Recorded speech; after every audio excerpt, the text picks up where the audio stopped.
All right, so before we begin, I would just like to state for the record that today is April 21st, 2023, and my name is Ben Bauman, and I'm in Indianapolis, Indiana, speaking via phone with Cleo Washington, who is located in Montgomery, Alabama. Is that correct? Yes, sir. All right, and we are doing an interview for the Indiana Legislative Oral History Initiative. So just starting off, when and where were you born? South Bend, Indiana, 1961, November 12th. Okay, and what were your parents' names? My father was George Washington. My mother was Cora B. Corabea Washington. And what were your parents' occupations? My father worked in for a factory, for the Bendix factory. My mother, when she worked at a nursing home. My father didn't have an education, but my mother did. But my father was a veteran of World War II, so he was often able to find, like most veterans, physical jobs in factories. Yeah. Okay. Cool. Do you have any siblings? Yes. I have several. I just get the number. I never get the number correct because I have an original group, and then when my father got remarried, so I think altogether 10. Okay. So I don't know if you want me to count them or not. That's close enough. That's all right. It sounds like it's a lot. Yeah. So, how would you describe your childhood? It was a good childhood. I didn't realize how poor I was until I got to high school and got to college. It was a good childhood. It was I spent a lot of time in poverty. Okay. And I lived on two sides of South Bend growing up. One, the poor side, or relatively poor side, and one, the really poor side. So that's the way I define them now. One kind of barely in poverty, and the other in extreme poverty. Wow. Okay. And who would you say were the most influential people in your childhood? Well, my parents were divorced in 1969, I believe, when I was 8 years old. So most influential, of course, was my father. And part of it was just because of his background being a World War II veteran. He didn't have an education background. I believe he only finished 7th grade. Okay. But he was probably the single most influential. But I lived with him part-time, with my father and my stepmom part-time, and then part-time with my mother and my stepdad.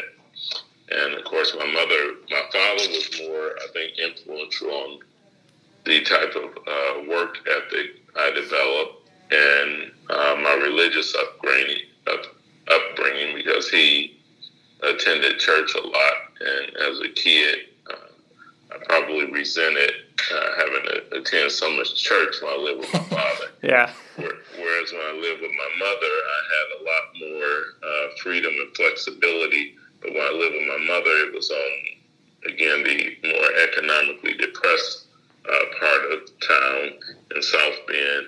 At that time, it was the west side of town. But my mother had a great influence on my morals because she was a very moral person and very giving. And as I get older, I remember the things that I resented. The one thing I resented the most about my mother was the thing that I valued most as I matured into an adult, and that was she was extremely giving, and the one thing I resented was I could rarely have seconds after I ate dinner. And the reason was she would keep the food for a lot of the other poor people in the neighborhood that would inevitably walk by and, want a sandwich or use whatever excuse to say they hadn't eaten, and she would feed them. And growing up, I resented it as a teenager, and because I thought they were just lazy people, and why should she feed them? Right. As opposed to really having a true, from my perspective, a true Christian heart and living out Christianity more than simply the words, and her willingness to feed the hungry. And so even today, I try to engage in as many nonprofit activities as possible, but particularly those where you're able to help those who are less fortunate. And outside of that, I had a great set of teachers that had a huge influence from the time I was in, I think, first grade. I had Mr. Oldham. He's no longer living. I forget Mr. Oldham's first name. Mr. Archie Bradford, who was a great role model. Mr. Henry, and I forget now Mr. Henry's first name. Then I had, when I got to the third, fourth, fifth, and sixth grade, I had a set of African-American female teachers back to back. Mrs. Smith, Valerie Smith, because her husband, later I had her in the third grade. Anyway, her husband later became a great role model to me and was the head of a program that had a huge influence on my life, the Notre Dame Upper Bound program. Anyway, I had Valerie Smith, and I had Claudine Black, who later became a great friend of mine. And then I had Mrs. Bradford, and I don't remember Mrs. Bradford's first name. She's still living. She lives, I know, she's still in Indiana. She's still in South Bend, Indiana. Oh, okay. Her son is a friend of mine. He's a PhD out. He teaches out in California. But Mrs. Smith, Mrs. Black, and Mrs. Bradford were all incredible teachers, and had a huge influence. And then I had who else was it? But mostly it was teachers that I would say had the biggest influence. Yeah. Okay. And what did you know about your family's political views growing up? Very little, other than the importance of voting, because I was born in 1961, right. 4 years prior to passage of the Voting Rights Act. So my parents were, like many African-American parents growing up in South Bend, Indiana, they were involved in one form or another of the civil rights movement and the efforts to ensure that you got the basic civil rights that were ensured with the 1964 Civil Rights Act, and then, of course, the Voting Rights Act of 65. And so my mother was involved in litigation, that's right, with the school corporation, and one of my files, I have a copy of it, I think in 1966, she was one of the plaintiffs in a discrimination lawsuit against the South Bend Community School Corporation. And the reason I remember when I did research, this was 25 years ago, or when I got elected to the Senate, I guess more than 25, 26 years ago. But in any event, I was able to find the article that showed her name as one of the plaintiffs and the mention of two of my brothers as two of the many children that were impacted by the desegregation we had in the school system. Wow, okay. So your parents were involved with lots of stuff, especially your mom. Jeez. Yes. That's impressive. Okay. And so what schools did you attend growing up? Well, since I moved back and forth, since I lived with both parents, my first school was Clinton School, Clinton. That's when I lived with my dad, and I think that was like the first, second grade. Then I moved to the other side of town with my mother, and I attended Linden School, which was a historic school, and I was there probably, I guess, third, fourth grade. And then I went to Kennedy School, which was a new school they built. And I went to Kennedy, I think, if I remember, maybe fifth and sixth grade. Then I went to Central School for seventh grade. And Central was a famous high school in South Bend. Central at John Wooden. Not sure if you're much into sports. Anyway, John Wooden was a former basketball coach there. And it had closed as a high school. And by the time I got to seventh grade, it remained open as a middle school. And so I went to Central High School, Central Bears for 1 year in the seventh grade. Then I went to Dickinson Middle School for the eighth and ninth grade. And then I went to LaSalle High School. And I graduated from LaSalle in 1981. Okay. And did you have any favorite subjects in school? Probably. I loved school, so it's in everything. I guess history, English. When I was in high school, actually, I loved Spanish, and that was probably a big mistake I made of not continuing in Spanish. But I love pretty much everything. I love the whole idea of being in school and interacting. So. Yeah, okay. And when did your family first get to Indiana? Well, before I was born, but I'm trying to remember. I don't remember exactly being. I would say, I'm trying to remember I would say probably 1955, because I think the majority of my brothers and sisters that were older than me, I was born in 61, so my oldest brother would have probably been born in 53 or 54. So I would say around 1953 or 54. Okay, got it. And how did you view the state of Indiana growing up? Did you have much thought about what it meant to be someone from Indiana, or? I viewed it differently after the summer of 1969, when my parents got divorced.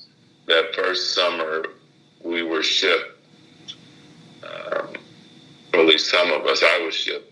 Me, my sister, I don't remember if all of us went, down to my dad's father, my grandpa in Louisiana, in Mattery, Louisiana, which was right outside of New Orleans. Okay. And that's when I first started to realize how living at that time, living in the South and the North were really two different Americas. Yeah. And I remember my father giving me lessons on one of my best friends in school was a young white girl. We had very integrated schools then. And sure. Yeah. But and I remember, and so I played with whatever half my friends were white, half were black. And I remember my father's instructions. I still remember this, although that was 50 years ago, over 50 years ago. He told me whenever if I saw a white woman walking on the street or towards me, to keep my head down. And it was just very confusing to me. And I said, "Why, Daddy?" And he explained to me, this kid, I didn't, remember his name till years later when I read about it, which was, Emmett Till. Yeah.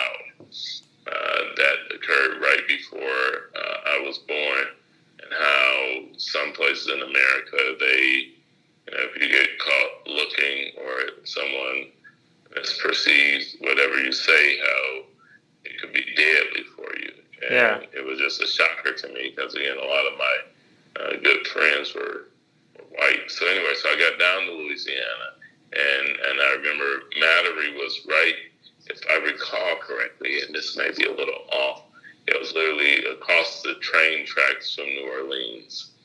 And so when we crossed into New Orleans, because my granddad lived in Mattery, we crossed into New Orleans, remember the guidance, whatever we did, when we were in a group, stay in a group, and most importantly, if you see a white female, to put your head down. Wow. As you walk by her, as she walked by you, and I remember it, because it was just such a contrast to being at home. And so that was, and of course down there too, I was able to see they still had some signs up, which my dad had told me about. And you saw, even though this is 5 years after the '64 Civil Rights Act, you still saw some signs, colored, white, and that was just like a really a shocker. So, but those things you always remember, and it was just such a contrast. 2 months later, at the end of summer, coming back home to South Bend for school, and then you realize whatever issues we had in South Bend or in Indiana, period, they were nothing compared to the issues they had down here at the time. Yeah. Yeah. I mean, down here in the South. Right. Wow. Okay. So after high school, what did you do next? I completed that summer at the Notre Dame Upper Bound program, because I was in the Upper Bound program. Are you familiar with Upper Bound? No. What is that? Well, Upper Bound is a national program that's funded by the federal government, where they work with several colleges to have basically summer programs of about 6, at the time it was 6 weeks, where they would take kids from economically disadvantaged backgrounds and they would spend time on different colleges. And since I lived in South Bend, it was Notre Dame that had the program. And they would basically give you summer classes and summer activities to keep you out of trouble, keep you out on campus for 6 weeks. And part of it was preparing you to be on a college campus and to have that experience and see how college lifestyles were. Anyway, and so at the end, or after you graduate from high school, then that summer you get credit for the classes you took. And so I had 2 classes at Notre Dame, 2 summer classes in Upper Bound, 1 math and 1 English. And of course, we were successful, then those credits transferred. So that's what I did the summer of '81. And then I matriculated to Wabash College in Crawfordsville, Indiana, in August of 1981. Okay. That's where I did my undergrad. Okay. And what were your goals after graduation? To attend law school and to get involved in politics. That's what actually I put in my high school yearbook, become Indiana's first black senator. And when I go back to reunions, folks remind me of that and show me the yearbook. I don't still have the yearbook, but yeah. Wow. So where'd you go to law school then? I went to law school at University of Missouri, Columbia. Oh, okay, sure. Yeah, I enrolled in law school in August of 1985. Okay. And then graduated, of course, in '88. And in what ways did your awareness of politics change when you were in college and in law school?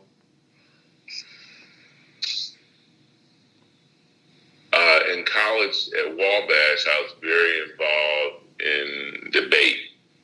And that's when I clearly realized that I was a Democrat at heart, because Wabash, we had a very sharp group of young Republicans. Wabash is, if you're not familiar with this, an all-male school.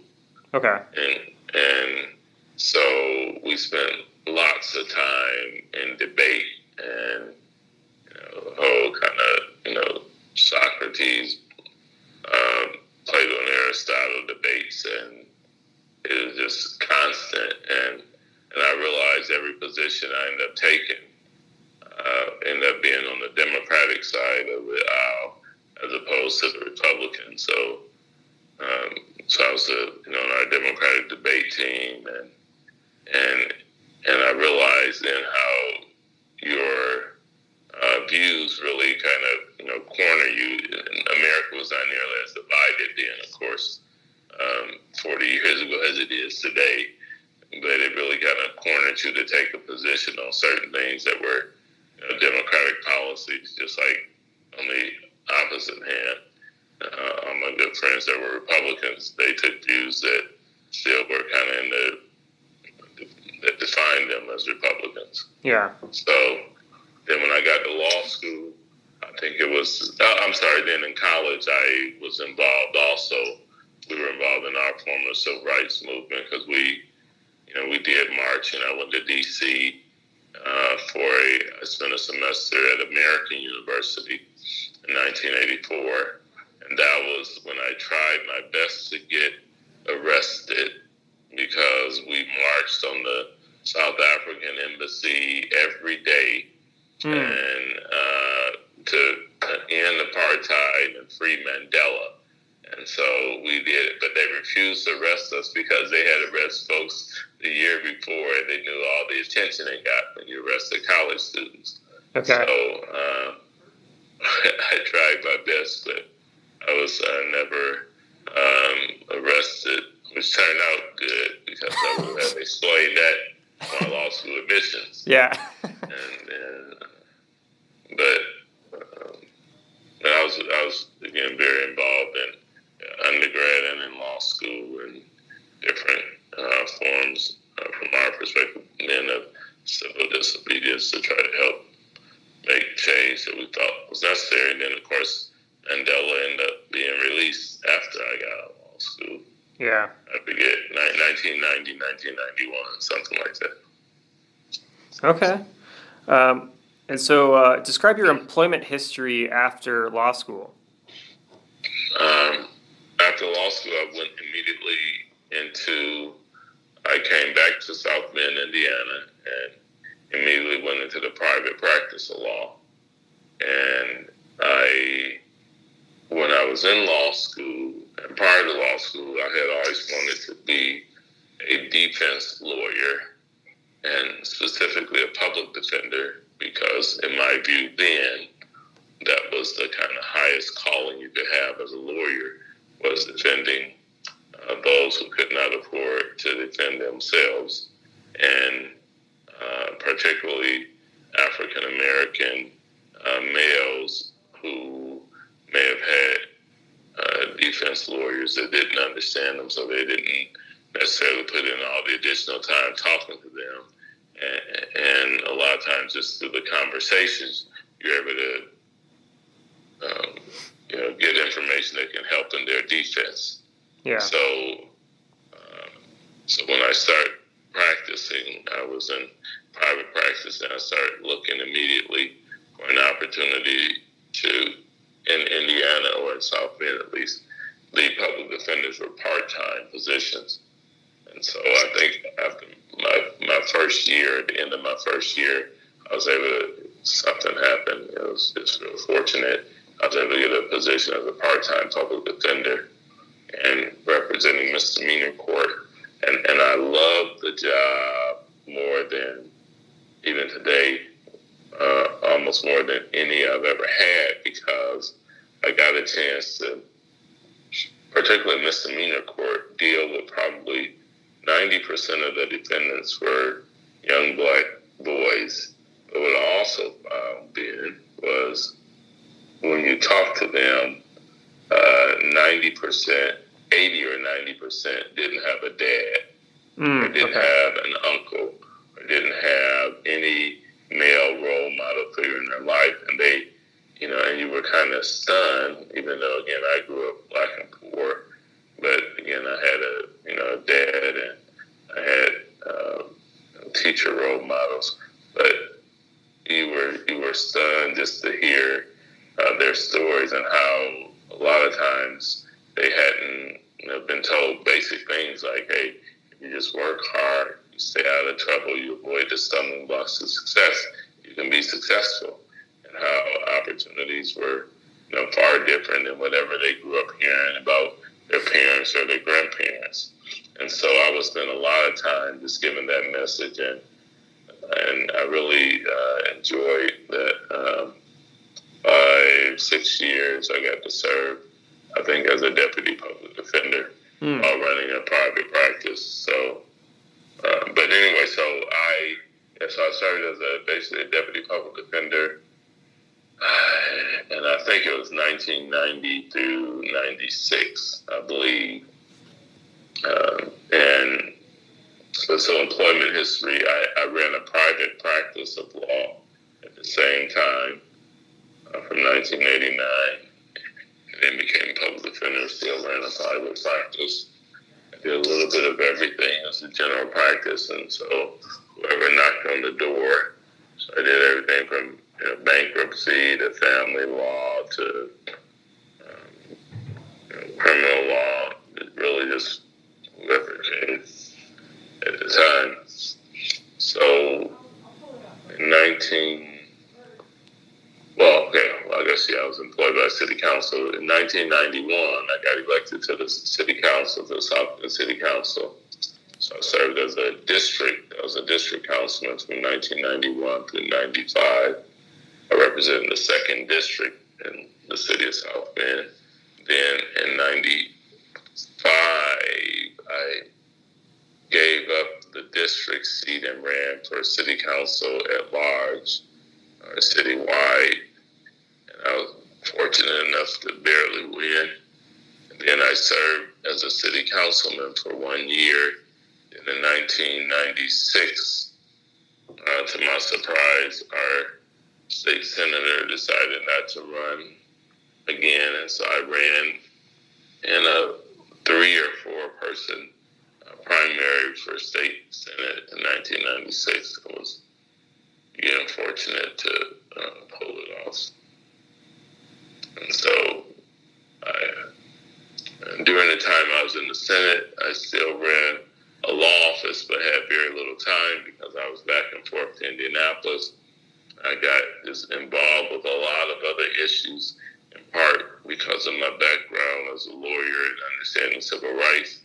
And there were so few African-American lawyers in the legislature.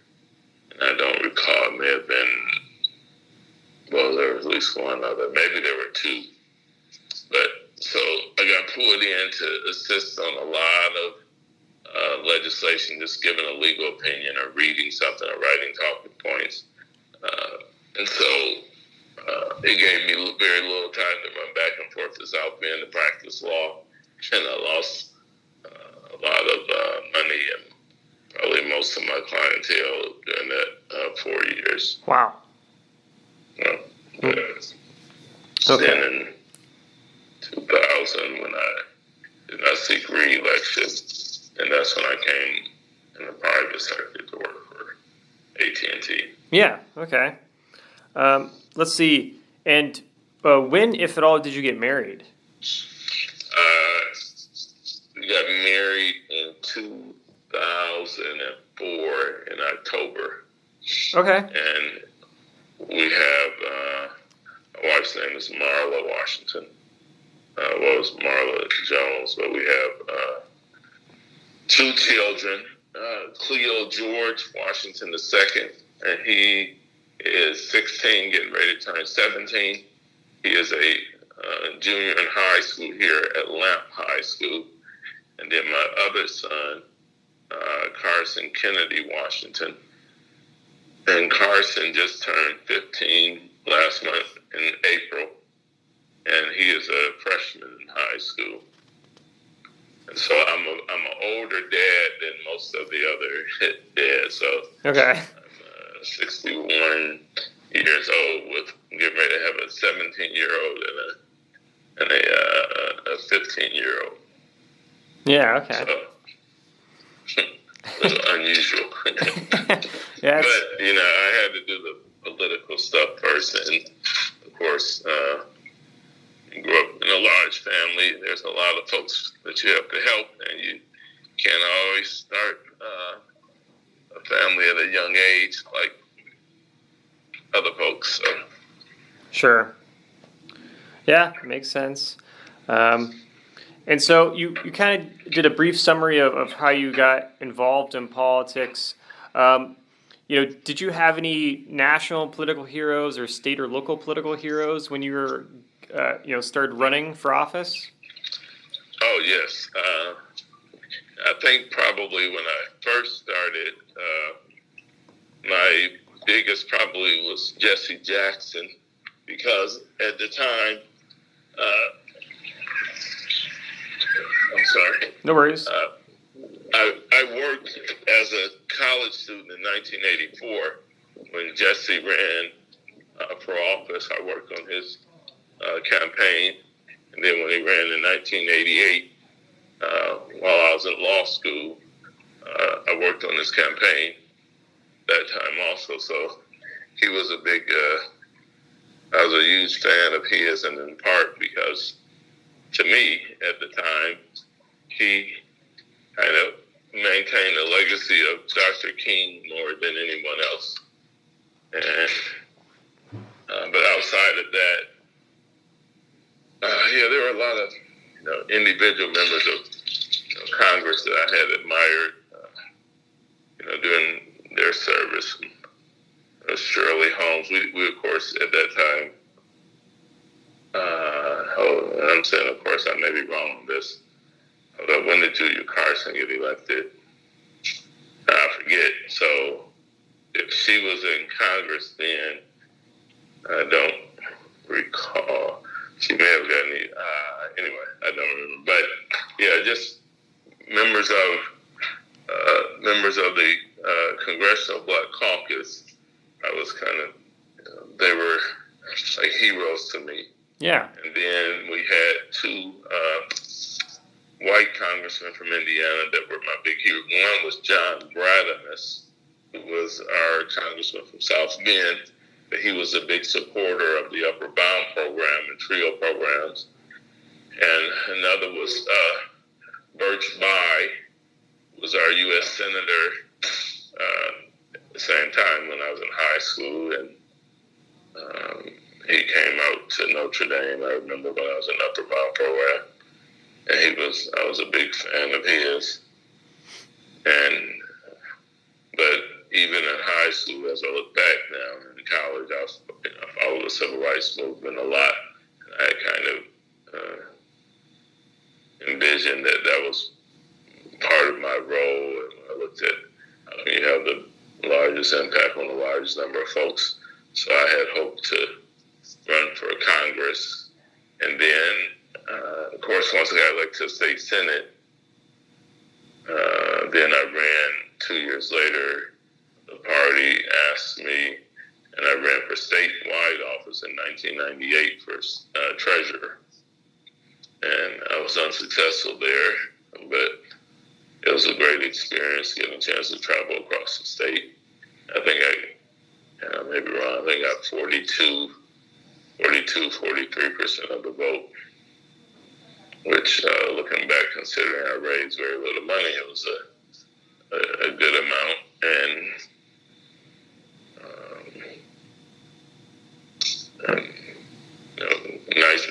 nice experience. Yeah, sounds like it. Okay.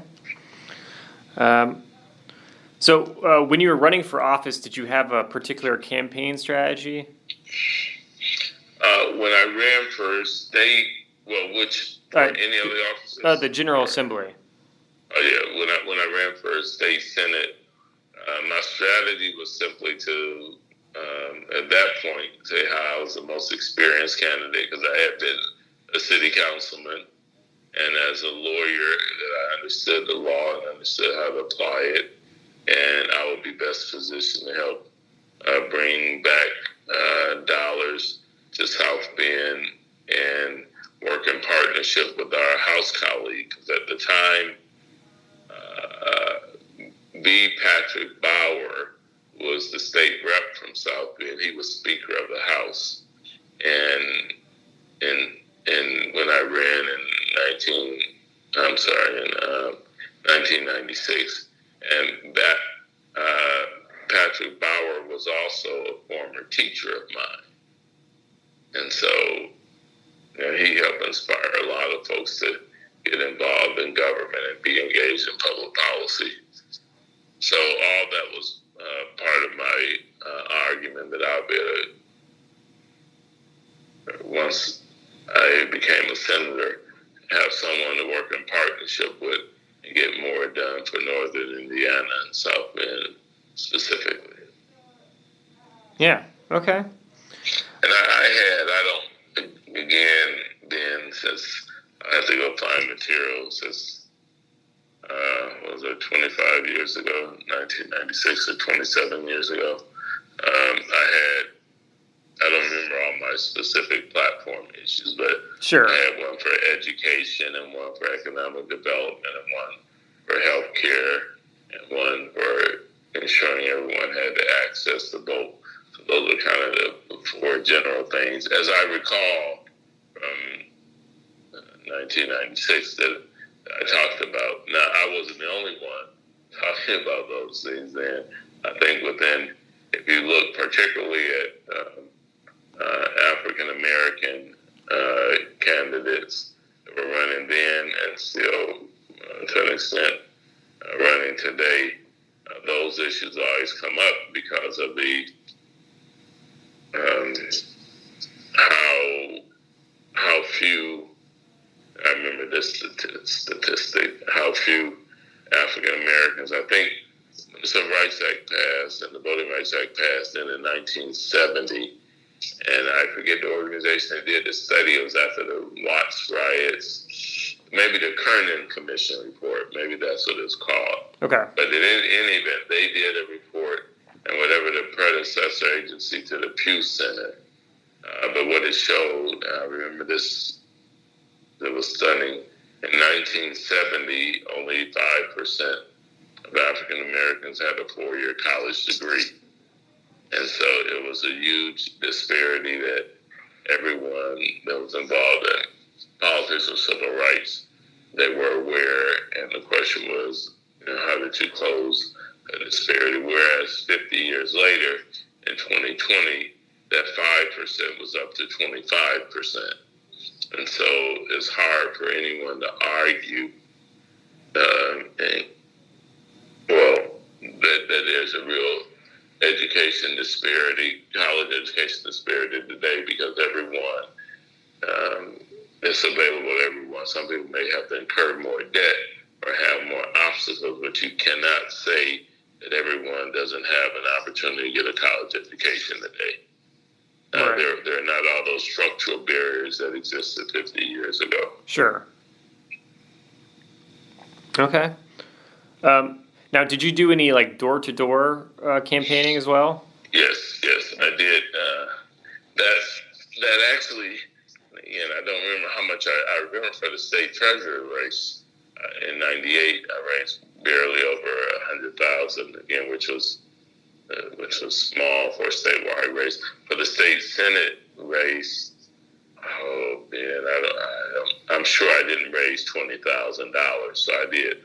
Most of our campaigning was door to door, was literally knocking on doors throughout. Because I represented South Bend, and I think it was Senate District 10. I'm not sure now. A long time.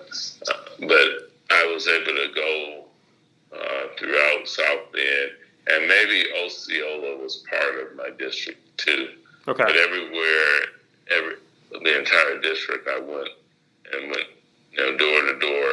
But I had the energy and the time too, because on the side I was just practicing law.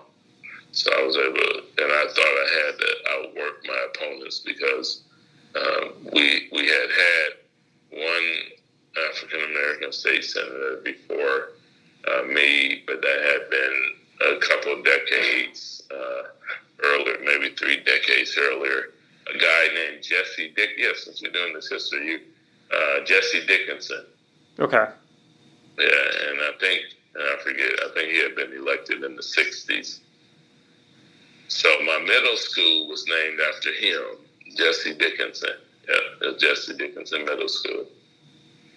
And so, but yes, I did a lot of door-to-door. I did a few first yard signs. I had tons of volunteers that were helping me. And I had way more folks that had time to volunteer than had money to contribute. Yeah. Okay. What did you think of the election process in general? In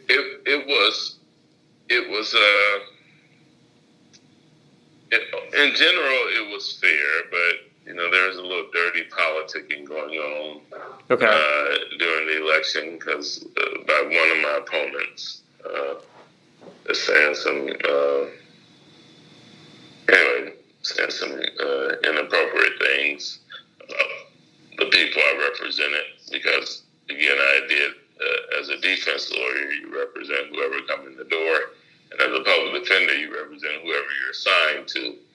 So that became an issue for probably a small percent of constituents. It was a close election, and very few people expected me to win, but I won, I forget, barely over the number for a recount. I had, or maybe it was, maybe one of my opponents filed for a recount. I think they did. Yeah, I did have to go to a meeting at the Secretary of State's office. Sue, I forget her name now. Not Sue Ellen. Oh, Sue Ann Gilroy, I think that was her name, Sue Ann Gilroy. I think she was in there as Secretary of State then in 1996. But I had to go for some type of hearing, and I believe, hard to remember, but I believe it was one of my opponents asked for a recount and alleged something else. All the ballots, I don't remember the details of it. Yeah, that's fine. Okay. Now, what was your reaction when you found out that you won the election? Oh, I was thrilled and sad at the same time because my father died in August. Oh, no. My father was still living in May of 1996 when I won the primary, so he was thrilled to death that he had been sick. And then he finally succumbed August 13th, 1996. And so celebration night in November was kind of mixed emotions. On one hand, we were thrilled God had blessed with the opportunity to serve in the entire Senate district as opposed to my first election in 91. It was a district seat. Then in 95, it was citywide, but now even a bigger district, the state Senate district. And so, but again, it was, just very mixed emotions. I still remember the night and the music we were playing, celebrating at our watch party, I guess, at the South Bend Marriott Hotel in downtown. So yeah. Okay. What were you thinking when you walked into the State House for your first day in office? I was thinking what committees would I be assigned to and whether I would have sufficient time to learn the process so that I could be effective immediately. As I wanted to hit the Senate running because it was November and we started session in January. So I had to spend a lot of time after I got elected just learning the process so that no one would have the ability to manipulate me or pull anything over my eyes. Yeah. Was it more or less complicated than you expected? Oh, more. Okay. Yeah. Far more so than the city council. Yeah. Because we had so many Well, everything around state legislature is kind of law. You know, you have, and I forget the name, here in Alabama, it's called Legislative Services Agency. Yeah. And since I've been down here, since I relocated here in '08, I forget the name of the agencies in Indiana. But the agency that drafted the bills for you, you know, they had a lot of lawyers in their office, and the ones that did the fiscal notes, the fiscal analysis, they, you know, had some lawyers in their office. So I would say far more complicated, but it was everything that I understood. I just had, because a lot of it was legal stuff. So then I feel just very extremely fortunate to have a legal background once I got to the legislature. And you had a lot of very sharp, I can't remember all their names, lawyers on the other side. Yeah, Senator Bray, who was chairman of the judiciary. I was on the judiciary. Senator Murray Clark, Senator David Long ended up being one of my best buddies and my tennis partner. Senator Weiss and Senator Bob Garden, who was the majority or the pro tem. He ended up being one of my really, really good partners. And we had a smaller, when I got elected, it was 30, if I recall correctly, 30 Republicans and 20 Democrats. So the Democrats really stuck together, though, in order to be effective. And whenever we were able to get, 4 or 5 Republicans to go with us on an issue, we could get it passed. Yeah. But very far more complicated than my role as a city councilman. Sure. But I was able to very quickly learn the process.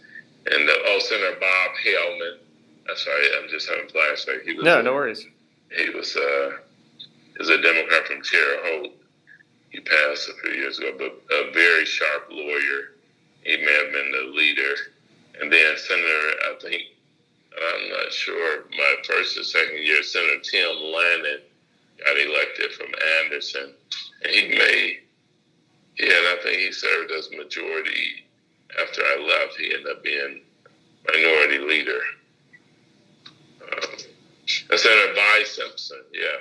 She was a lawyer too, I believe, if I recall. Yeah. So once I got to the Senate on the Democratic side, we had, 5. Oh, Senator Bill Alexa.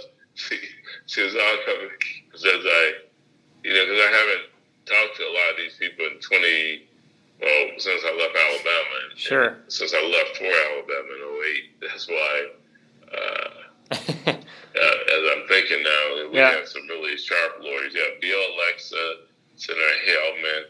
I don't remember Hellman's first name. He was from Terre Haute. Senator Tim Lannon from Anderson. Senator Lonnie Randolph from East Chicago. And I think he's back in the legislature now. Okay, yeah. And now I remember the minority leader. He was Senator Richard Young. Richard Young from Southern Indiana. I don't remember what part, but I just remember his name. And Senator Billy Breaux from Indianapolis. And her daughter is now a state senator, Jean Breaux. But we had a really good group. Yeah, really did, and they were really effective. But it was very, as I recall, and I can't say very bipartisan. We had very good relationships, right? I remember very few. I can't remember any, but I'm sure we had some, but very few kind of nasty battles like a lot of state legislatures have today, where it's name calling. I'm saying I don't remember that, but if you go pull some tapes, I may have been involved in some of it. I just, after 27 years, I don't. Yeah. But my recollection was great, very good relationships. Sure. Okay. How did you keep track of the needs and wants of your constituents? I had a detailed, and I could go back and find the calendars. because I still do my process pretty much well similar today as a lobbyist, which was I have these big thick, and I've been using them the last 30 years. Yeah, because I'm sure I have one back to 1994. I remember anyway a big thick calendar where it says calendar at a glance or year at a glance. And then it always had 4 lines on each page. And on each page of my calendar, yeah, I would be interested to see if I can find them. Anyway, each page of the calendar, I would have constituent needs. And then, because I would get so many calls, and I think in part, I mean, I asked them, I got a disproportionate number of African Americans that called because they were just so proud to have a black state senator. Sure. And I was in the news all the time, and when I ended up I remember nightly news with Tom Brokaw, then talking about the Clinton impeachment, because we had an impeachment going on of a state senator in Indiana at the same time. Anyway, and I was appointed chairman of the Ethics Commission, and everyone wondered how did I, or the Ethics Committee, to investigate. But the Democrats were in the minority, but I got appointed, and I think it was because I was, not because I was more fair than everyone, but because I was a lawyer and I understood the process, and the Republican lawyers on the committee were kind of, I think, torn. Some wanted to get rid of him, and some were with me, where my position from day one was it was a voter's decision. It was a moral failing issue, and they were comparing what happened. And the reason I was on Nightly News with Tom Brokaw, they did start comparing how Indiana had a similar issue with the state senator and how we handled it as opposed to how the federal government was handling it and the millions of dollars they were spending on the investigation. Ken started investigating President Clinton. So, but again, we had good, and I think my appointment was an example of how, in that sense, we were very bipartisan. Yeah. Let's see. So you kind of touched on this a little bit, but what were the general interactions like between Democrats and Republicans when you served? Then there were probably some acrimony, but for some reason, I only remember the good. We had, and again, you could go back and find this, I may be wrong, but they controlled 60-40, so my recollection, I may be totally wrong on this, was that we had 40% chance of getting our bills heard, and that was great, right? Because in fact, they had the majority. They could have dominated us and ran us over and everything, but they didn't. And I always attributed part of it to the leadership, and particularly the pro tem Bob Garton. And again, we had some fights on some issues, but not like they have the voting rights restrictions today. We didn't have those, or there were bills to try to put those restrictions in place then. We fought them, and I don't remember many bad things being passed. I recall, and I always remember this the rest of my life because it was my first bill, and it was the most important one. And I didn't think we would be able to pass it, but April 29th of 1997, I got elected to the Senate in November of 96, and in Indiana, we took office the next day. But anyway, we had another ceremony swearing in January, I think. But I had a bill, and it's still law today, called the Indiana Cleo, or I was the Senate-sponsored Indiana Cleo bill, and it was a Chief Justice Randall Shepard, all of us had a similar idea. And I forget who were the House sponsors, but the Chief Justice deserves a lot of credit for it. He wanted to help diversify the bar in Indiana. And so he took an idea that I had, because I had been part of a federal program to diversify the bar called the Cleo program. And the Cleo program was, and it's still in existence today, Council on Legal Education and Opportunity, that was started in 1968 at the Summer Harvard Law Institute. And the purpose was similar to the Upper Bound program I told you about that I was involved in high school from summers of 1978 to 1981 to help prepare low-income minority students for college. And the Cleo program helped prepare students from disadvantaged backgrounds for law school.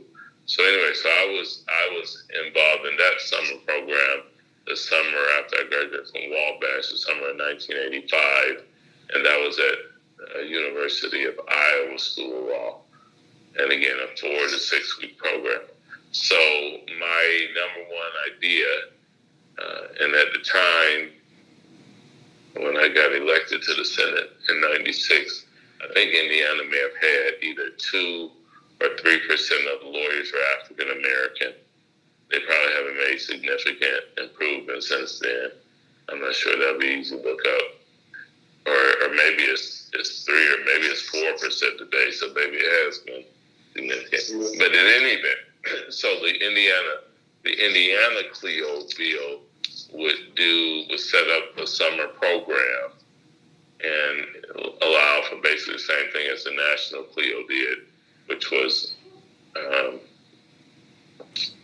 summer 5-6 week program where you studying together. You had law professors that taught it, and it kind of simulated law school in order to prepare you. And if you were successfully completing, you would become a Cleo fellow and receive a stipend. And then when you start law school, you have less financial struggle, and you have some of the similar exposure that other students had. So April 29th of 1997 was one of many bills. I assume it's still the same. Yeah, I think it's by Constitution in Indiana. That's the night, or that's the day the legislature ends, April 29th. And I remember this, and I may have the time off a little bit, but I would, every hour of the day, I would either come to Senator Garden's office, or if we were on the floor, I would come to Senator Garden and ask him, can you please call the Cleo bill? And I forget the number. I said I'll never forget that, but I have forgot the number of the legislation. But anyway, but I literally had to go almost pleading or begging Senator Garden to plead. And I knew I had to do that because there were also plenty of Republican bills that were good bills that were trying to get passed. And obviously, those were his biggest priority as president pro tem of the Senate. He had Republican bills through. He was letting some Democratic bills through. And then I was, every hour, literally, I would come say something, Senator Garden, are you going to call?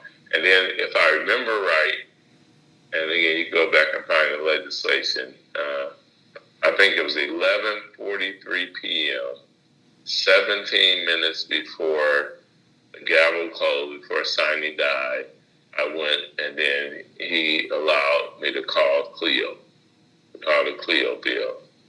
And I got up and presented it really quickly because everyone was familiar with it, because I had went and talked to every senator about it, and I was surprised I was able to, all the Republican senators, even if they were far right, there may have been a couple votes against it, but most of them, they still understood the need to diversify the bar.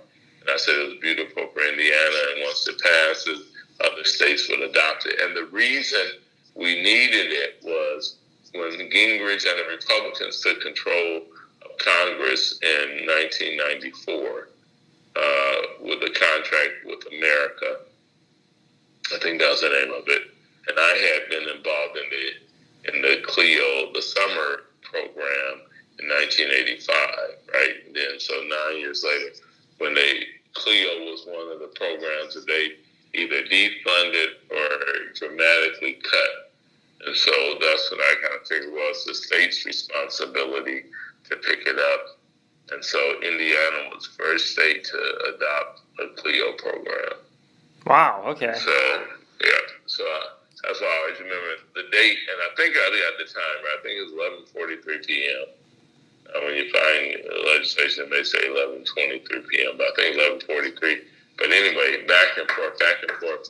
Senator Garden, and that's why I always respect him tremendously, because he didn't have to call it, because he legitimately could say, hey, I got Senator Kenley and Senator, I don't remember all the different Republican senators, but all of them had bills waiting. And that happens every year. It's way more bills filed than you have time to get to. And how do you prioritize? And he prioritized the importance of diversity of the bar, or he made it a priority by allowing me to call the bill, and the bill was passed, and then went over to the House for concurrence, and of course Justice Shepard then started the program. The program's still around today, India, and it's one of the best programs anywhere, and it has provided opportunities for 27 years. I think they had 30 kids a year, so whatever that number is, hundreds of students to become lawyers in Indiana that otherwise may not have, but for the Cleo program. So that's one of the few bills I remember a lot of the details about, because I had to fight so hard for it.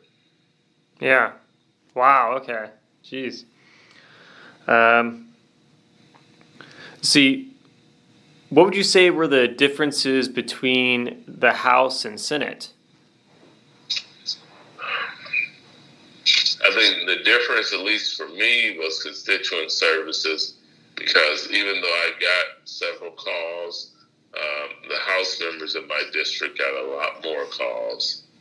And I remember that. I said, wow. And then I realized in my second year that it was because a lot of folks, because you had the title of senator, at least a lot of folks from South Bend, they thought I was in D.C., not in Indianapolis. Okay, yeah. And so I would get a lot less calls, and I would run into people when I'm home, but they would say, well, hey, Senator, I want to call you, but I know, how busy you all are in D.C., and I hear about it on television sometimes, so I didn't call you. I was just listening. I didn't say, well, a few times I was speaking to her, actually. I mean, the Apple's would call, but, and I realized that was a general perception of a lot of people that don't follow politics every day. Right? Sure. And yeah. They just know you have the title senator now, and they assumed I was in D.C. And so, it was, so that was a big difference. Outside of that, you just, of course, had, from my perspective, more leverage because there were less of you. It was 50 senators and I forget 100 House members. So that was yeah. I can't. And nothing else stands out now as far as what I saw is the difference. Other than, I'm sorry, in the House you ran every 2 years, and in the Senate every 4, and that was a biggie. Because I would have hated to be in the House and had to turn around and try to raise funds for folks every 2 years. Yeah. Okay. How influential were lobbyists in the Indiana General Assembly? They were very influential, and I think they still should be. Okay. And the reason is a good lobbyist is simply an educator. And the best lobbyists, they're willing to give you their side while they're advocating on behalf of a bill and the other side. And I think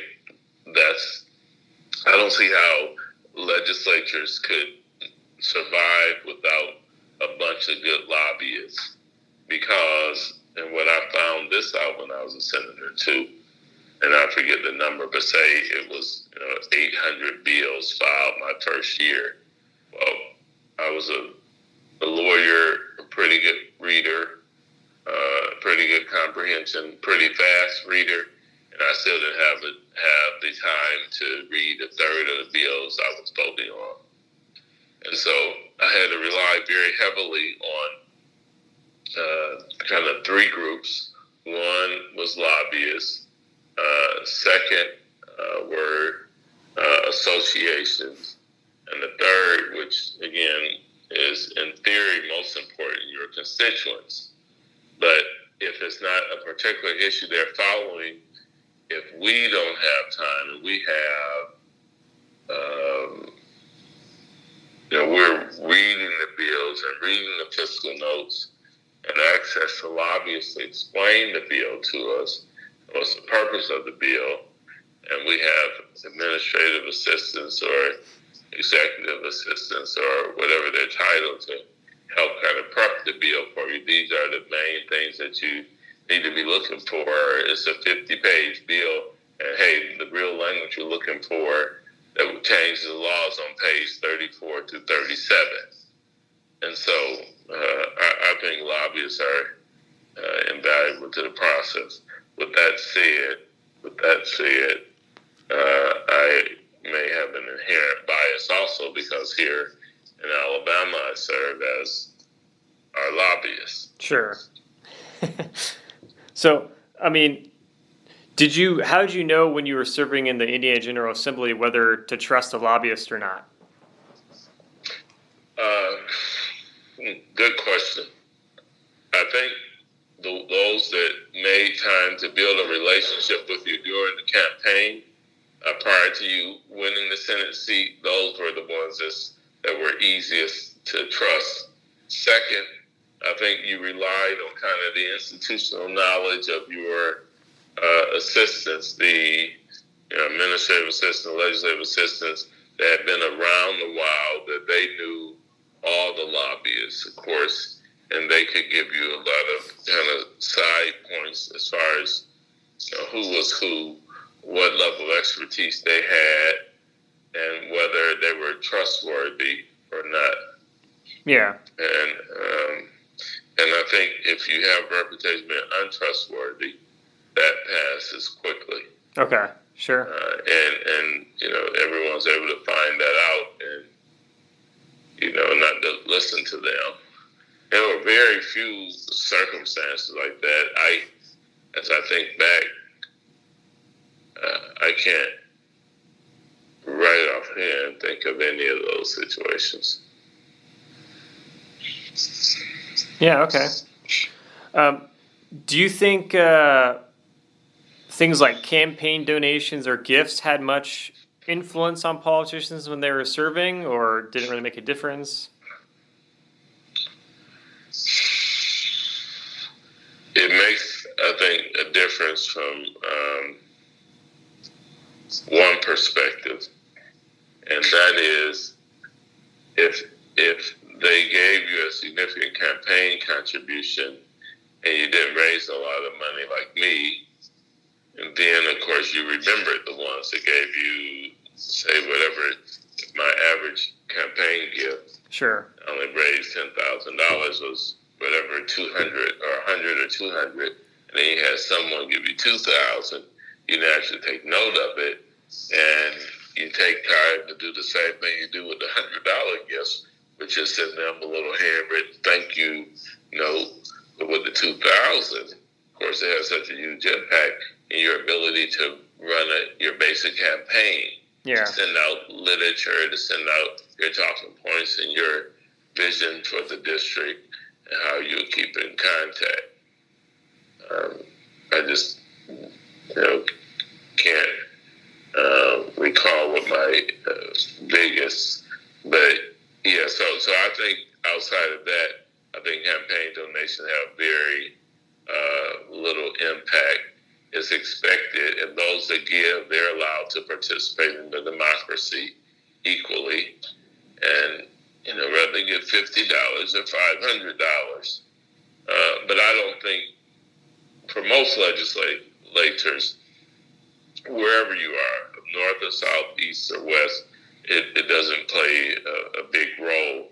But a lot of critics that will say, well, you get greater access, I would disagree. Greater access, I would say yes, there's greater awareness of who you are because of the size of the contribution. Yeah. Okay. Now, what would you change about the legislative process based on your experiences?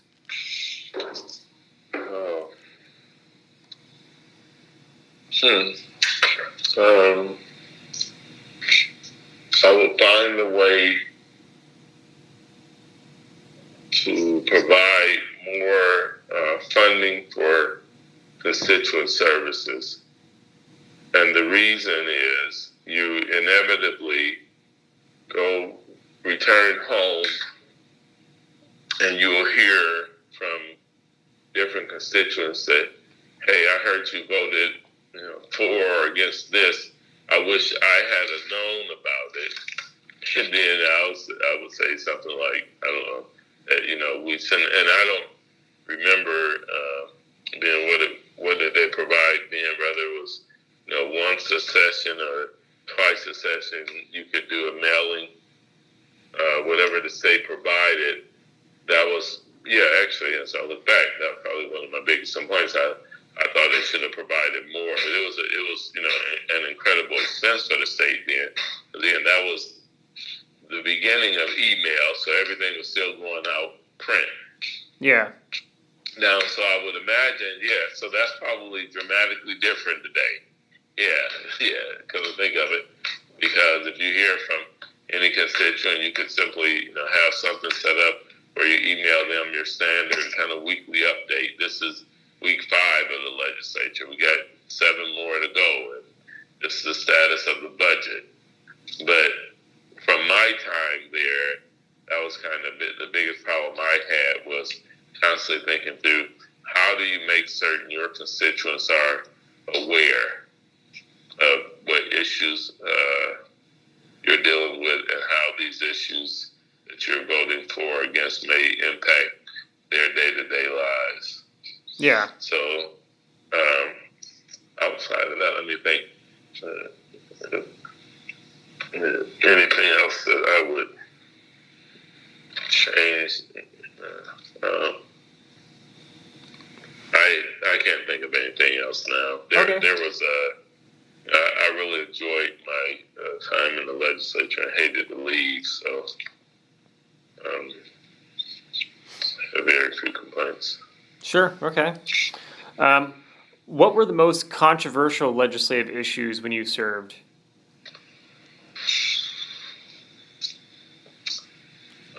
Ben, the problem I have answering that is I've dealt with so many issues down here, and again, I left office in 2000. I got elected at a young age, right? Yeah. Of 35, and I only served 4 years. So it's actually, because again, other than the Cleo legislation I mentioned, I can't even remember the name of that bill. Because, I 2 years later became a lobbyist, and for the last 20 years I've been lobbying. I've dealt with so many bills on both sides. It's hard for me to let me think. Remember, because we follow on. Yeah, no worries. No, right now I literally can't.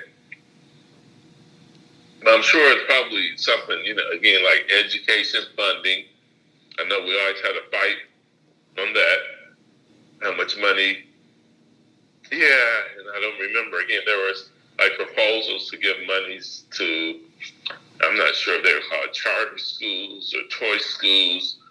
And as Democrats, we always had a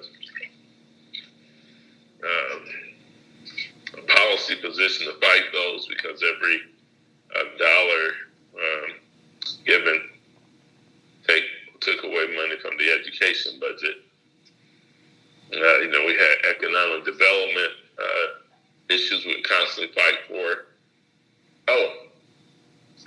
remember this. I don't know what happened with it. We had the Democratic caucus fought for a minority, what do you call the program? To provide more opportunities, for example, for minorities in construction and what is it called? Like a 5% carve out. I forget the name of it. A 5%. It may be set aside. It may not be set aside.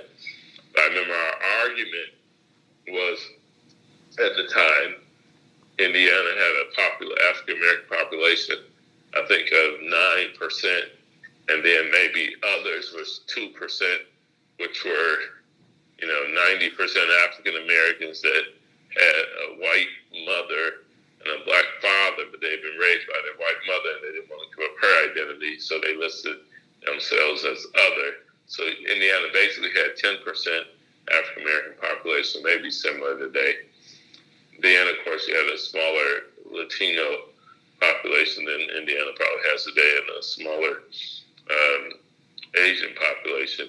But in any event, we would argue that if it's 10%, then the proposed set aside should be like 5% of all the contracts that are paid for by public dollars should go to minorities, and so that would be hard to argue that that's unfair if the population 10%, and you're saying, well, if you have qualified vendors, that 5% is still 5% of the 100% of dollars that are being allocated.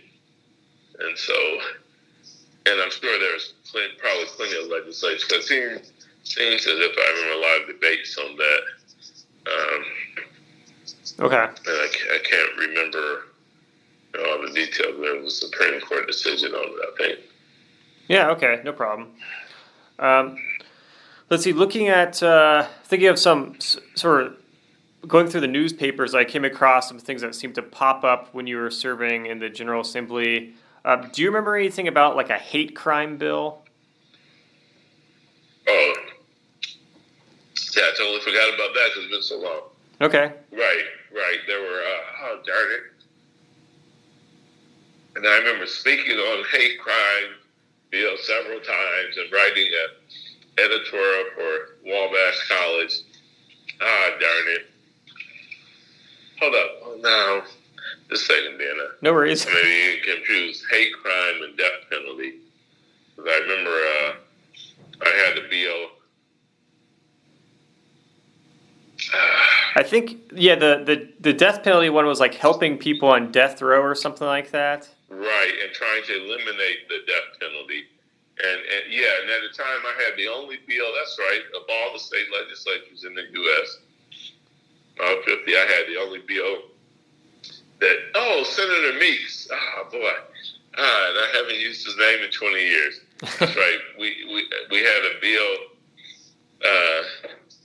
to change Indiana's law to take away the death penalty. I'm going to get back to hate crimes in a second. But I remember that down, and Senator Meeks was the chairman of the committee. Again, he was a Republican, and he allowed me to have a hearing on it. Now, of course, he knew he had the votes to defeat it, but that was big in Indiana to even have a hearing, allow for a public hearing on, whereas advocates on my side that thought the implementation was unfair, and who actually got executed as disproportionately black men. But the fact that we had an Indiana hearing on it, that was big time. It made big news. And again, Indiana still maintained the death penalty. And hate crimes, I just remember being involved in those debates all the time. I don't remember what the specific issue was, other than maybe Indiana was one of the states that didn't recognize some crimes as a hate crime. Okay. And if I recall, we were trying to, under the law, make it easier to define certain things as hate crimes. Yeah. Okay. Yeah, I guess the other thing I saw pop up was about, I think you and some other legislators were talking about, I guess having to, and I think you might have touched upon this very briefly, but like one of the challenges of being a legislator is sort of like the lack of benefits that you may give up when becoming one, and it's hard on your families or something like that, since you have to be away from your business and. Hmm. Yeah, and I remember having a lot of discussion about that when I announced in March of 2000 I would not be seeking re-election. But part of it was family, part of it was the economic impact. The part that was family was it was a stressful 4 years. I had two of my brothers in and out of jail, and then I had a couple of nephews in and out of jail, and so that was very stressful for my mother. Then wow, as I look back, it was a busy 4 years. Okay, I elected in '96. I ran for state treasurer in '98, and then I was a finalist for the Supreme Court opening the next year in 1999. And if I recall, there were maybe 40 folks that applied, and 5 or 6 of us were selected as finalists. And I thought at the time I would be selected, and that I both had the combination of great experience having done civil law and being a public defender and being in private practice and being a city councilman. I thought I would be the clear favorite. And then my brother was arrested and charged with murder. Oh, okay. And so the news media in South Bend wanted me to comment, and I refused to comment because it was a no-win situation. I couldn't say, I believe my brother was innocent, and I couldn't, because of the victim's family, and I couldn't say, well, I believe my brother may be guilty in any event. And I think, if I remember correctly, and there were articles on this, but right after I was named as a finalist, then he was charged with murder within the next, a week or two. And so prior to the hearing for the finalists is when I had to deal with the media questions, which I avoided. That was the only time I literally, because I was quick to comment on everything, but that was the only time I avoided, because I just didn't. It was like one of the biggest, predicaments I had to ever deal with. And my mother was interviewed, I remember, by the Tribune, the South Bend Tribune, and she was, speaking out on it, and I thought it was a huge mistake, but I couldn't say anything because it was a no-win. Sure. And so I ended up withdrawing, and I remember there's an article that, Washington withdraws from without comment. And, so then some people thought that didn't know my brother had been charged with murder, and the stress was causing my mother. And that's right. Then they did a big article. That's right. Yeah. Where it showed a picture of both of us on the front page of the Tribune. I remember it now. And my mother commenting in the article. But the problem I had was I couldn't have any comment. And so I withdrew. And then there were back-to-back articles, like within 2 months. Washington withdraws as finalist of the Supreme Court. And then the next article, a month or two later, was Washington not to seek re-election to the Senate. And that was because my mother, it's all like the end of '99, that my mother was in the process of dying. She had a heart problem. She had several and many heart attacks, and as she was in the process of dying, she asked me in late '99 upon her death whether I would be willing to take care of my nephews who she had custody of. One of my sisters who was in and out of problems, and my mother had custody of her son.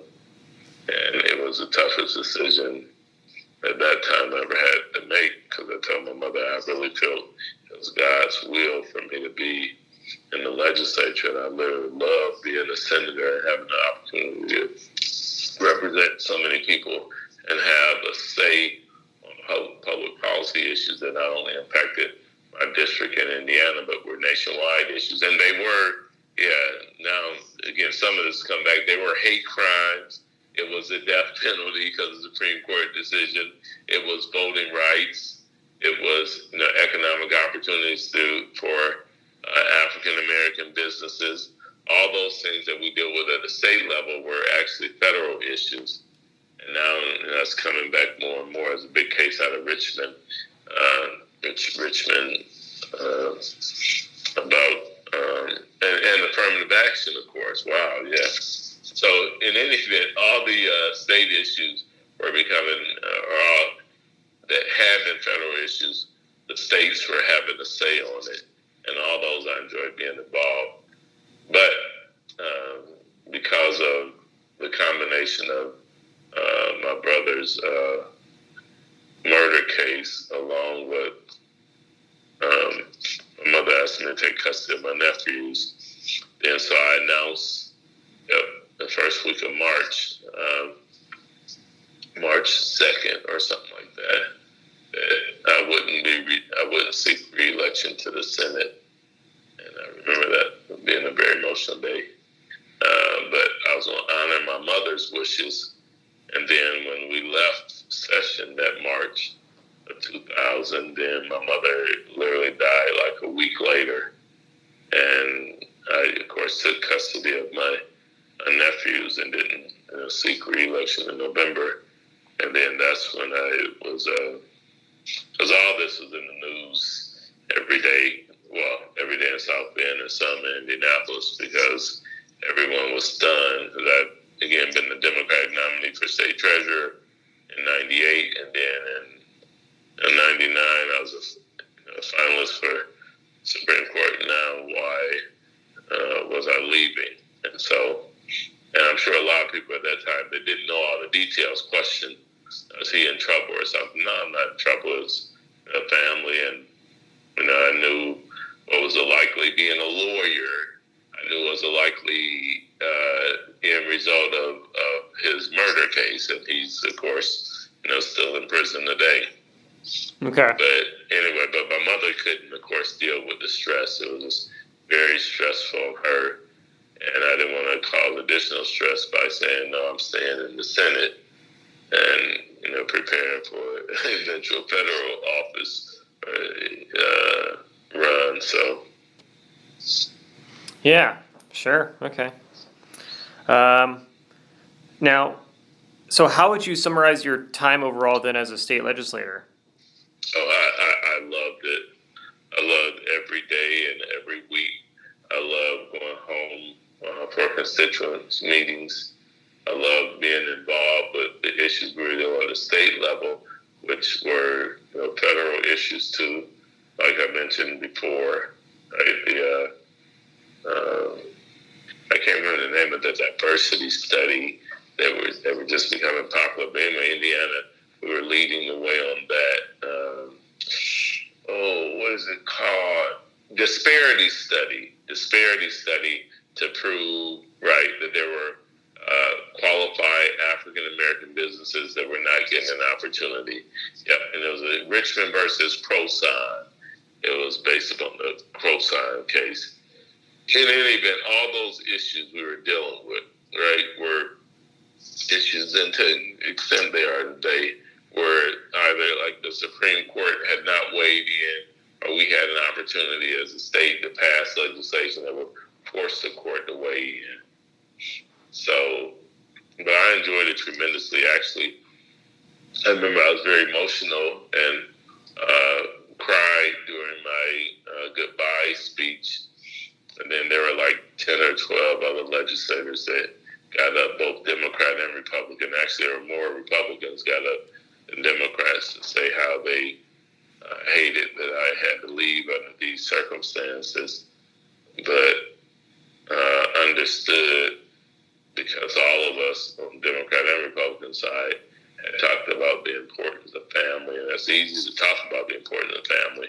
Then when you're put in that situation where you actually have to choose to give up something that you love, which I love being a senator, because of a family issue. My mother wanted me to take custody of my nephews when she passed, and I remember also saying on the floor, of course I don't have it, I'm sure there's a recording of it somewhere, I'm sure I said this, was I didn't understand it, but apparently God has better plans for me.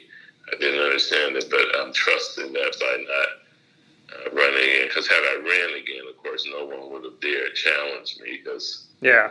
at that point, I was probably the best known, I'm assuming, I was probably the best known state senator in the state on the Democratic side. I'm sure, having been the statewide candidate in 98 and the Supreme Court finalist in 99. And yet only, whatever I was, 40 years old, I guess, turning. Something like that. Yeah, 39, 40, hold up. Yeah, 22 years old. Yeah, 39, so anyway. Yeah, wow, okay. What lessons did you learn from your experiences in the General Assembly?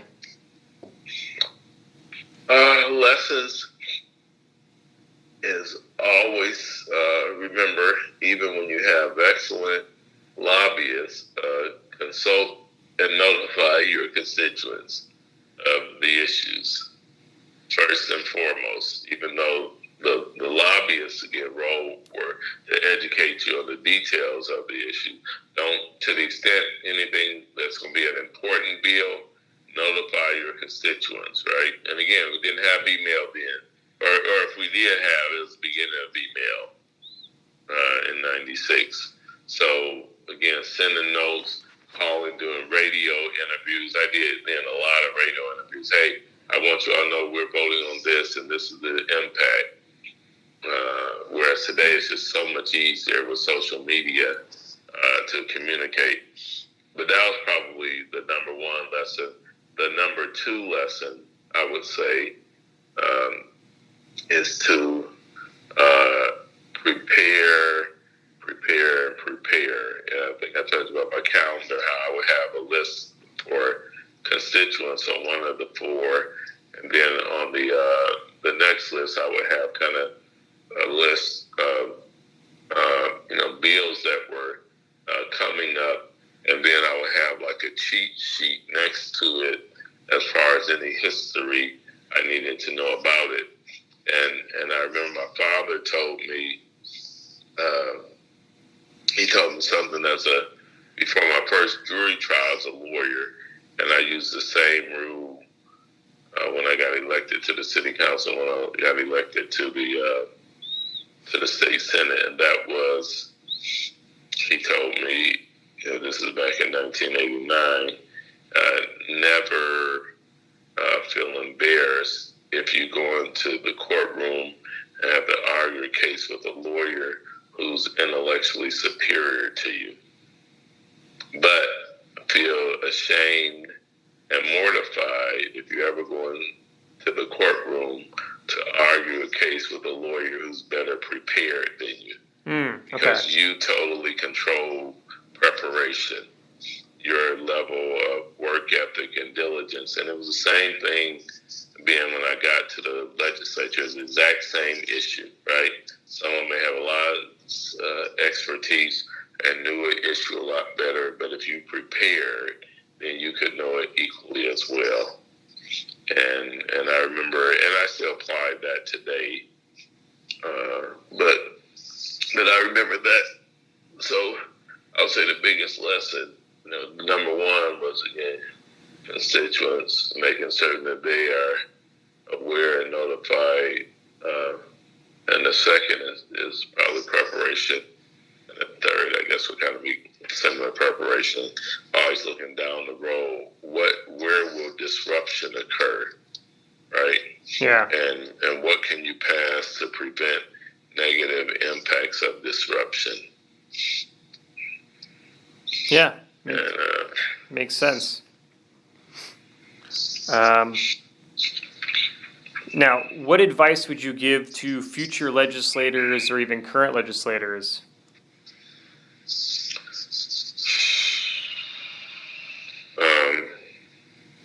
I would say kind of similar to lessons I learned.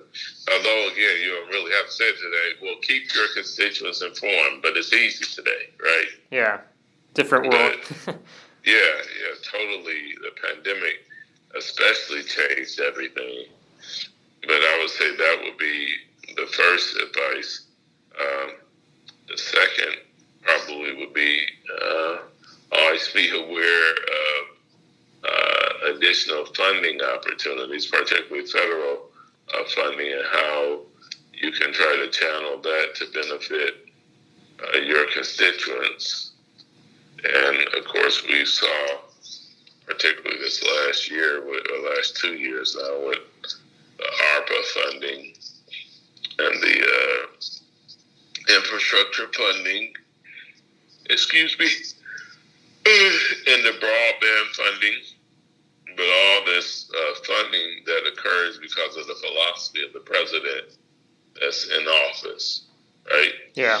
And if Biden loses in 2024, a Republican be elected, it's going to be a totally different philosophy as far as whose responsibility is it to provide, just like things like that again, broadband, water and sewer infrastructure, whose responsibility is that? And most Democrats believe it's in part a federal responsibility, and most Republicans believe that it's a state, I think, responsibility. But anyway, awareness of what's available and how do you use that to benefit your district or your constituents. And I'm trying to think. And, just, of course, it sounds like the same thing I said with the other question is, be prepared so your constituent won't be disadvantaged because you didn't do all your homework. Yeah, true. And of course, today always be careful about the ethics, right? Understand what are the ethics rules. Can you, take a lunch, take a dinner? But a lot of states, the last, I guess particularly since 2010, I would say, the last 12 years, it really, much more conservative ethics laws and far more limitations on what legislators can take and accept, and that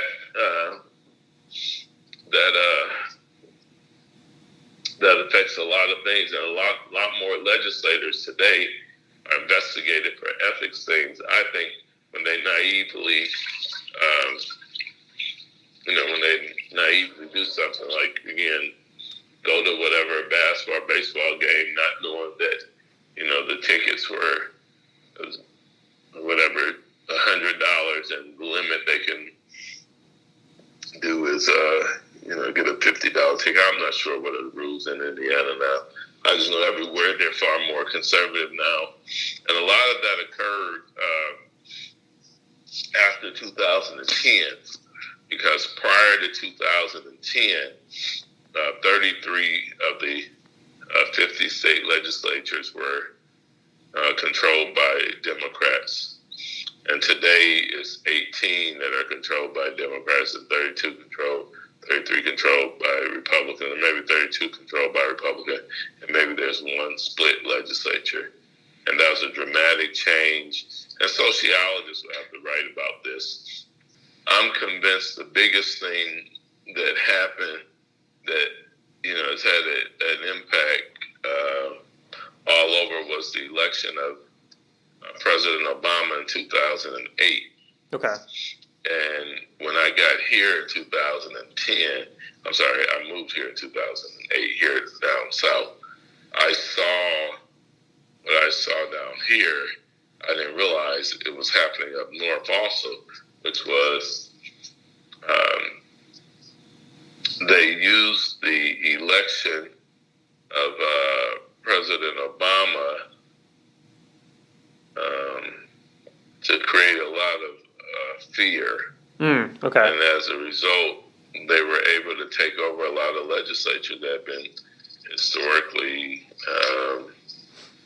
Democrat. Just like down here, when I came here, let me just use this briefly as an example. Alabama, the House and the Senate were controlled by Democrats, and by strong majorities, and the governor was a Republican governor. But there had been a rotation here, Democrat, Republican, back and forth. But anyway, and I noticed when the 2010 election, Republicans had a great strategy. Obama was involved in every election, local election even, because they would run whatever the issues were, and all the campaigns would end, all the mailings would end. I'm going to fight the Obama regulations. I'm going to fight the Obama this. I'm going to fight the Obama that. I'm going to fight even though the say you have won't impact anything at federal level. And it was effective. And it created, I think, a lot of fear because, and this, again, a book that a lot of folks haven't thought to read. They say, well, no, the nation changed. No, it changed because of what you planted in folks' minds. Just like unfortunately, what Fox has done. It's been very effective that you have, whatever, 70, I forget, it's like, I don't know if, I forget, like 70 or 80% of Republicans still believe that Biden didn't win legitimately because that seed's been planted and, over and over and over reinforced. And anyway, so that's why you went from 33 Democrats. It'll be interesting if you were not aware to look it up sometime. Prior to 2008 election, 33 state legislatures, through NCSL, National Council of State Legislators is the exact set. You'll see it was 33 controlled by Democrats. How did all that turn around in 2 election cycles? Well, that was it. And now states have far more power, so that's why you see the funny. It looks kind of funny now. You say, well, hold on. If Biden, if there are overall more Democrats in the U.S., at least when you look at the last 8 presidential elections, there's only been one that's more Republicans. Right, that was George Bush in 2004. But since Clinton in '92, more Democrats. Clinton in '96, more Democrats. Bush in 2000, but there was more Democrats voted. You remember Gore still won, whatever, by 500,000 votes. And then, of course, Bush in his re-election in 2004, that was the only time you had more Republican vote for president. And then 2008, of course, Obama. In 2012, Obama. Then, of course, in 2016, same thing. Clinton got more votes than Trump. And then, of course, in 2020, Biden. But anyway, few folks think about that. In 8 out of the last 9 elections, you have more Democrats in the U.S., or at least where everyone's vote counts, right, without redistricting or anything. But yet, the state legislatures are overwhelmingly majority Republican. Yeah. Right. Anyway, I'm sorry that was off a little bit, but that's. I mean, it's definitely interesting because it kind of fits. The trend that people will talk about in Indiana, where it's become much more Republican over time. The General Assembly here, and that's why in Indiana, and I remember this because again I was still there. Obama won Indiana in 2008. Yeah. By 1 point or 1.5. And what changed? Well, again, it was the state elections, and today, folks, and I think a Democrat, still the right Democrat will have a chance at governor, and and I may come back, and that's the only thing I would come back. If I come back, that's the only thing I would consider running for governor, and I may, like I said, my baby son gets out of high school in 2026, so. Anyway. Yeah, something to look. Yeah, a future possibility there then. Yes, sir. Interesting. Okay. And so, do you think that, based on the feeling you get, do you think that the Indiana General Assembly has become more polarized since you left? Oh yeah, 100%. Okay. Oh, without any doubt. Yeah. And again, because you hear I'm down south, but I read about a lot of the battles up there. I think it's far more polarized. And again, when and I don't think it's a romantic recollection, but again, I had great friendships with David Long. Dave and I played. We played tennis together. Oh wow. Okay. Right. Yeah. Murray Clark. We had just all kind of, great debates. Bob Garden, who was the pro tem, and I forget Senator Bray's name. Bray he probably considered me a far left Democrat. I consider myself kind of moderate. But Bray, Bray's son, I think, is in the Senate now. Yeah, that's true. Yeah. Yeah, and he's probably a young far-right conservative lawyer. But he's probably very sharp because his dad was old school. But anyway, very nice. Again, we broke bread. Senator Meeks. Yeah, so I would say far more. And again, if they don't have and I don't know this now, but if they're not spending personal time with each other, right? Mm-hmm. Having lunches or dinners or out of session, just getting together and humanizing each other, right? Yeah.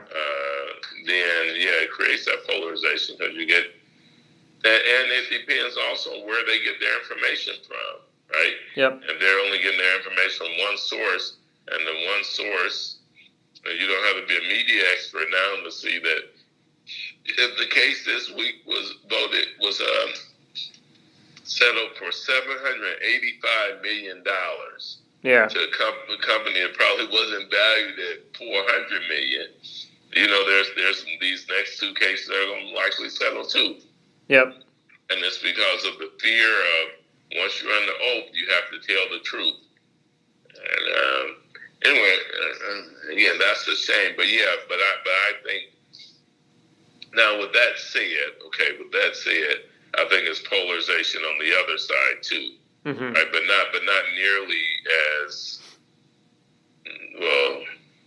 not nearly as bad as because again, to actually manipulate people to believe a lie when you know it's not the truth. Mm-hmm. And to me, that's just very painful. But if that's their only source of news, and that's like painful. But there's like too much anti-Trumpism.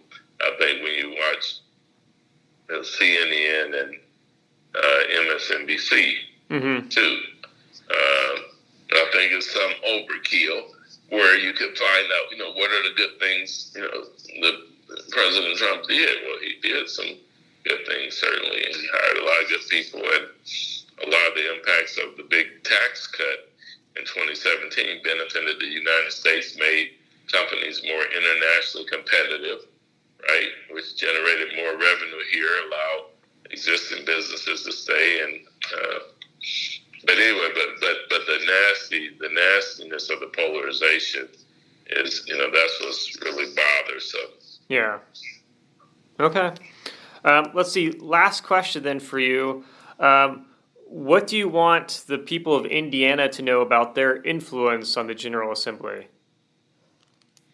Oh, I think today more than ever they can have great influence by simply, keeping up with the issues and letting their legislator know how they feel, whether they support or oppose. And they have access today far more unlimited access than they had even 25 years ago or 27 years ago when I was elected. And so I would say, be aware, carve out time each day to read the paper or read the summaries or read whatever your rep or your senator is sending out. And today, and again, this didn't exist 25 years ago, they can go online in every state now, and on the same day a bill is filed, they can read the bill and read the summary, and read the fiscal note, and see the impact, and they can attend public hearings because all those are posted. So I would say that general kind of awareness that they can have a vital role in the process today where they couldn't have as a result of this kind of, I call it the digital transformation that we're going through with everything. And as a result of that digital transformation and the fact that the pandemic accelerated it, but the benefit to constituents, to voters, to citizens, is they have the ability to keep up to date. And when they do, they can be advocates for whatever issues they would like and have an impact. Because the legislator, no matter how good a lobbyist is and what information she or he provides, that information is never as valuable as the information from your constituents. So if lobbyists tell you something, tell the legislator or inform, educate the legislator, that's good, but they're informed by their constituents, is always better. As in they're sure that they're playing that role in democracy, really making democracy work, of listening for the constituents. And so you have government for the people and by the people. Yeah, definitely. Well, is there anything that I didn't ask about that you wanted to mention about your experiences, or did we cover it all? Or yeah, again, it was a very pleasant experiences. We were at that time, at least, as we were Democrats and Republicans. We were Republicans and Democrats, but as I look back, I look back with a lot of great memories, and very little acrimony. We argued about things, but I wouldn't say it was acrimonious. And I look back with a lot of fondness, I think, of the process. And I remember having friends on both sides of the aisle, and it was kind of again, like Dickens, the best of times and the worst of times. Yeah. And the best of times were the relationships. The worst of times is when I got bills passed that I fought hard against. But even in those situations, you still had good relationships, and you didn't have nearly the level of polarization or partisanship that you have today. And that, from my perspective, is most damaging. And I think, particularly being an African American, that I represent a large, of course, a Fortune 50 company, and most of the issues that I'm lobbying on today are issues dealing with, broadband and the digital divide, and they're issues that it's easy to see how you can be bipartisan, right? Because everyone, I think, understands today the need to have broadband to positively impact education and economic development and healthcare and children's basic opportunities to learn. And so it's kind of easy. So I don't have to deal with many partisan issues today. And it's easy for me to kind of just focus on what's good for everyone, what's good for America. And but I enjoyed my 4 years there. It certainly helped prepare me for this career, which I never, at the time I ran for office, never planned on going to corporate America, but God has blessed me with incredible opportunities, and it's worked out.